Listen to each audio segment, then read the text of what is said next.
Good. When you first got to meet Jerry, like, obviously the personality stands out for us when he comes and does an interview. Do you remember the first time you met him when he came on to visit? Wait, I'm sorry, who? For Jerry. Oh, Jerry, yeah. Jerry now. Yeah. Is it officially Jerry? Yes, Jerry. Yeah, it's officially Jerry. Yeah. So when you first met him on his visit when he came in, or I guess the first time you talked to him, like what stood out to you about the personality? Just his energy. His love for football.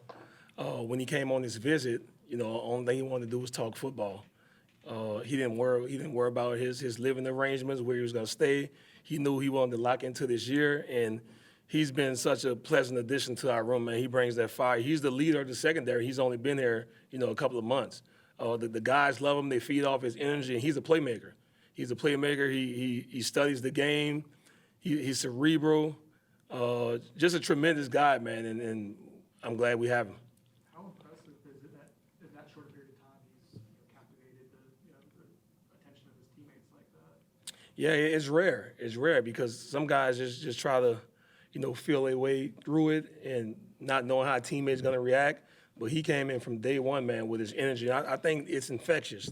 If it was in a bad way, I don't think guys will gravitate to him. But it's all positive energy.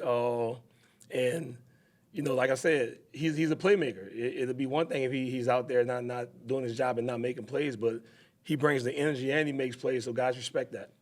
The last few years, you guys have had a pretty set starting two outside corners. Is that competition still going on? How many guys are involved competing for the event?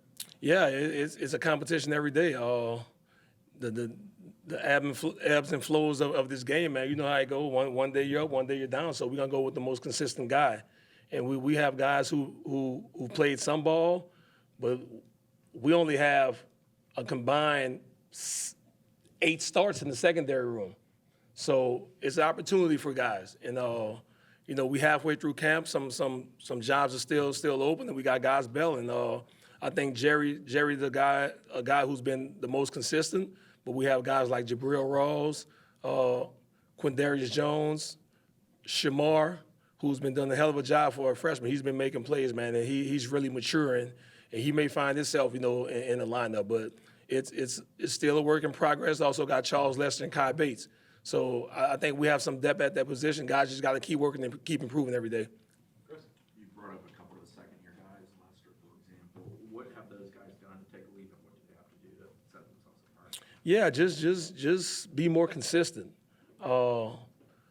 In this defense, the corners are going to have to tackle. And we want guys that's going to go out there and set edges and make tackles in the open field while also making plays on the football. So those guys just got to continue to improve, get healthy, take care of their bodies, because they have the talent to do it. It's just the little things, the little nuances of the position that's going to help them, achieve what they want to. You brought up physicality there. Is that what's helped Shamar kind of make an early impression as he's been? Yeah, one thing he showed, he's not scared. He's not scared, and the days of being a cover corner are over with. You have to do it all, especially in college football, because teams are going to condense the formations, crack the safeties, and make the corners tackle. And we know that, and we work on it every day. And I think for the most part, we've done a good job at it, but we got to continue to be physical throughout camp. With Shamar, you mentioned maturity. I guess what has kind of clicked for him in that regard? Just time management. You know how it is when you're a true freshman, you're on the college campus. He came in January. School was in, so he got caught up in the hoopla of college, college life as an 18-year-old. But as time is going on, he's kind of settled down. He's in the building at 5 o'clock every morning. He gives the whole group a wake-up call. I just think the maturity and the knowing that he has a chance to help us this year. He's ultra talented, and like you say, he's physical, and he brings the edge to the defense as well. So it's going to be good to see his growth within his defense. You mentioned how the guys have to tackle more in Tony's system, and just how have you had to kind of change your coaching approach, and how have you guys seen the guys adapt to his system?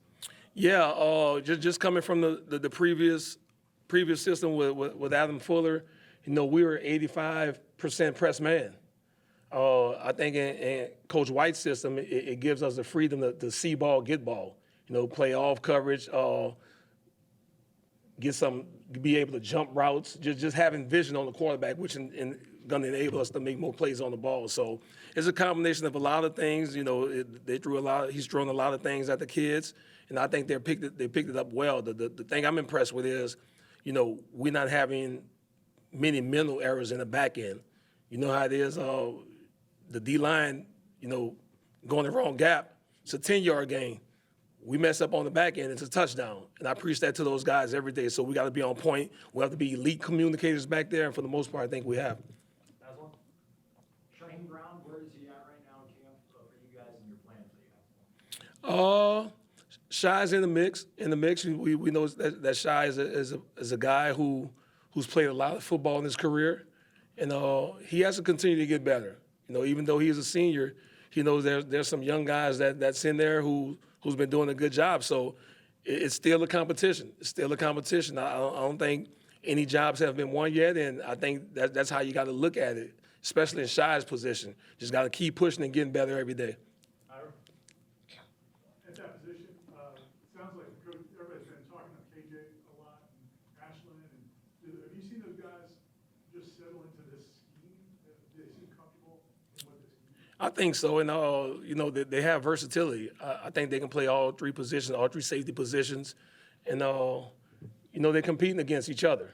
You know, we want to go into the season knowing that we have at least 10 to 12 guys that we could trust to put in the game in any given situation. I think guys are letting us develop that trust in them by going out there and playing.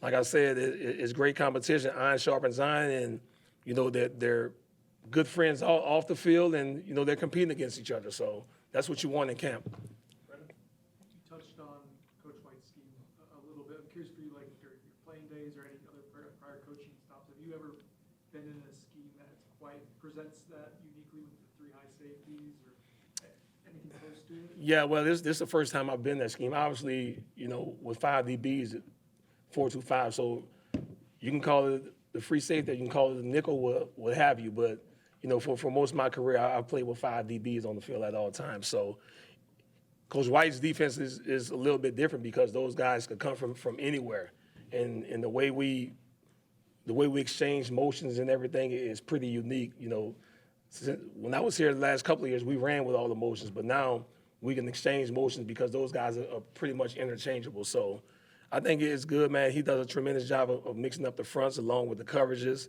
and it's going to give guys an opportunity to make a lot of plays in this defense. When they are kind of trading off out of motion, I would imagine that the secondary has to have interchanging skill sets too. Absolutely. Can you just kind of elaborate like on what that looks like, how you guys have tried to put guys in position who might have? Yeah, like doing any part, you know, of the game, like one of those safeties may have to cover a slot receiver. So like you said, one of those safeties might have to come take on the pulling guard. So like you said, they have to be interchangeable back there, even though they have set positions. With any movement within the offense, guys' roles could change within the defense. Coach, with Shamar, do you still look at him at that time as a freshman? And I guess is spring camp, 2 scrimmages enough to say you have confidence in a freshman to put him out there with Alabama, with knowing that's the opponent game? Oh, trust me, he's still a freshman. He still makes knucklehead plays. He still does knucklehead things off the field, but he's gotten a whole lot better. And, you know, the talent is a talent. You know, I just got to have trust in him that he can go out there and execute each and every play. And that's what I try to preach to him, just the attention to detail it takes to play that position each and every play. And I think as camp is going on, man, he's really, you know, taking heed to that, and he's been doing a hell of a job for us. And, you know, who knows? He may find himself out there on August 30. I have trust in him. I think the coaching staff has trust in him. But he has to continue to improve. He has to continue to work and cut out the little mistakes that he's making. How have the other freshman DBs, Max Zay, Antonio Cromartie Jr., how have they handled since they've got here? They've been good. You know, they just got here in June, so they're still trying to learn the ropes. I know AJ, he had an injury what kept him out a couple of days, but he's a cerebral football player, man. He's smart. He reads routes. He's always in the right position. You know, he takes meetings serious. The same way with Zay, a bigger guy who's playing the cornerback position. It is more nuance to that position for him, and just getting used to the speed of college football. But for the most part, man, those guys have been a pleasure to coach. They haven't been a problem, any problems off the field, and I'm excited to see what the future holds for them. I can't remember if he was able to do much in the spring or not, but Jamari Howard, how's he coming back from his injury and how's he responding? Yeah, he came back. He did a little bit in the spring, you know, coming off the ACL. He was fully healthy for fall camp, and he was coming on, but got hurt in Jacksonville, so he's been out for the last couple of days. So hopefully we get him back. I think we dodged the bullet because it looked pretty bad on film, but I think he'll be back, you know, next week. Get him back in the mix and just continue his development. Anything else for Coach? Aslan, last one. I know you said there's all jobs are up and open right now. Has Jabril kind of maybe been in the mix as one of the guys that you think you rely on at cornerback? Absolutely, absolutely. I think Jabril, he had a hell of a spring. Started off fall camp kind of rusty. Got banged up a little bit, and you know I always implore him to take care of his body. You know, but he's a playmaker, man. He's ultra athletic, and it's another thing with him just being in the new system, just getting him to understand the nuance of the defense. And I think as time goes on, man, he's going to be a guy that we're going to rely on to make plays for us, and he has the ability to do that. Awesome. Thanks, Coach. Yep, appreciate it.